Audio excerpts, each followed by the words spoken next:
मी गोर सेनेचा राष्ट्रीय अध्यक्ष संदेश चव्हाण आज यवतमाळ जिल्ह्यातील दिग्रस येथून मुख्यमंत्री साहेबांना मला नम्र निवेदन करायचं आहे की मागील आठवड्याभरापासून गोरबंजारा समाजाला देखील मराठा समाजाप्रमाणे हैदराबाद गॅजेटच्या आधारे एसटी आरक्षण मिळावं यासाठी संपूर्ण महाराष्ट्रभर वेगवेगळ्या प्रकारचे आंदोलन त्या ठिकाणी झालेले आहेत आणि आंदोलन अजून चालू राहणार आहेत आणि या आंदोलनादरम्यान एसटी समाजाचं आरक्षण मिळण्यासाठी गोरबंजारा समाजाच्या 2 नवयुवक तरुणांनी आपल्या स्वतःचं जीवन प्रवास त्या ठिकाणी संपवलेला आहे, त्यांचा बळी गेलेला आहे।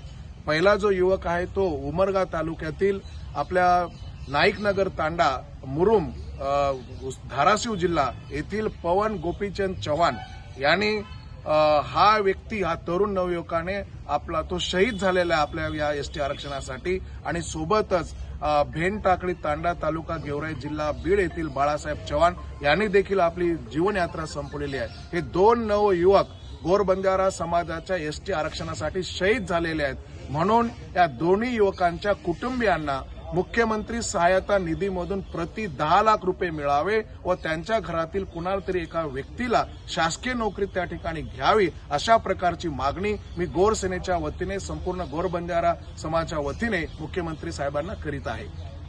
एसटी आरक्षणासंदर्भात समोरची तुमची भूमिका काय आहे? एसटी आरक्षणासंदर्भामध्ये संपूर्ण महाराष्ट्र पातळीवर बंजारा आरक्षण समिती नावाचं एक आम्ही कॉमन बॅनर घेऊन एक समिती त्या ठिकाणी तयार केलेली आहे। त्या समितीच्या निर्देशनानुसार संपूर्ण महाराष्ट्रभर टप्प्याटप्प्याने आंदोलन करणार आहेत आणि रास्ता रोको आंदोलन असेल, धरणे आंदोलन असेल आणि उपोषण असतील किंवा अनेक वेगवेगळ्या मार्गाने आंदोलन तीव्र करण्याची आमची सगळी नियोजन त्या ठिकाणी झालेलं आहे। भाऊ, आता सध्या उमरखेडमध्ये आपण पाहतोय फेसबुक व्हॉट्सअपवरती एक व्हिडिओ व्हायरल होत आहे, त्याच्यामध्ये दाखवत आहे की नितीनजी भुतडा यांच्या मार्गदर्शनामध्ये जो निवेदन देण्यात आलेला होता त्या संदर्भामध्ये आपण काय बोलतो? नाही, मी तिथे ऐकलंय त्या नितीन मुंदडांची एक काहीतरी क्लिप त्या ठिकाणी फिरत होती, तिथल्या लोकांशी माझा संपर्क झालाय आणि ते कुठेतरी मिसगाईड करतायत समाजामध्ये द्वेषभावना निर्माण करण्याचं काम ते करत आहे असं माझ्या लक्षात आलंय। मुख्यमंत्री साहेबांनी असं कुठेच सांगितलेलं नाहीये की हैदराबाद गॅजेटियरमध्ये गोरबंजारा समाजाची आदिवासी म्हणून नोंद नाही असं मुख्यमंत्री साहेबांनी कुठेच सांगितलेलं नाहीये।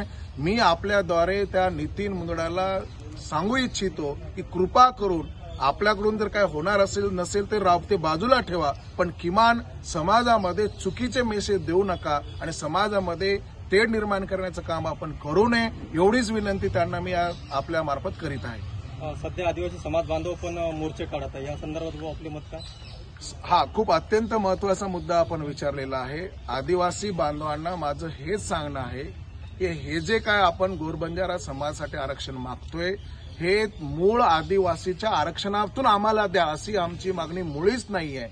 आदिवासी आरक्षण आम्हाला मिळायला पाहिजे हे जरी असेल तर वेगळी वर्गवारी करून आम्हाला हे एसटी आरक्षण मिळावं अशी मागणी आहे। त्यामुळे या महाराष्ट्रातील कुठल्याही आदिवासी बांधवांनी गैरसमज करून घेण्याचं तीळ मात्र कारण नाहीये।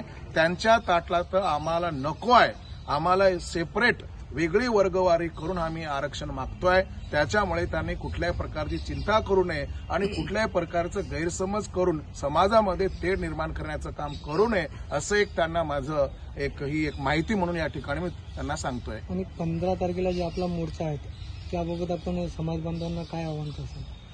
हो, उद्या येत्या 15 तारखेला इथे दिग्रसमध्ये संपूर्ण गोरबंजारा बांधवाच्या वतीने एक आंदोलन त्या ठिकाणी होणार आहे, म्हणून संपूर्ण गोरबंजारा बांधवांना मी आपल्या या टीव्ही चॅनलच्या माध्यमातून युट्यूब चॅनलच्या माध्यमातून सगळ्यांना मी आवाहन करेल की आपापसातले मतभेद बाजूला ठेवून पक्ष संघटना पक्ष पार्टी सगळ्या गोष्टी बाजूला ठेवून एक समाज म्हणून आपण सगळ्यांनी लाखोच्या संख्येने हजारोच्या संख्येने या ठिकाणी 15 तारखेला दिग्रस येथे या मेळाव्यामध्ये सामील व्हावे अशा प्रकारचे एक आव्हान या गोरबंजारा समाजाला मी आपल्या मार्फत करीत आहे। धन्यवाद।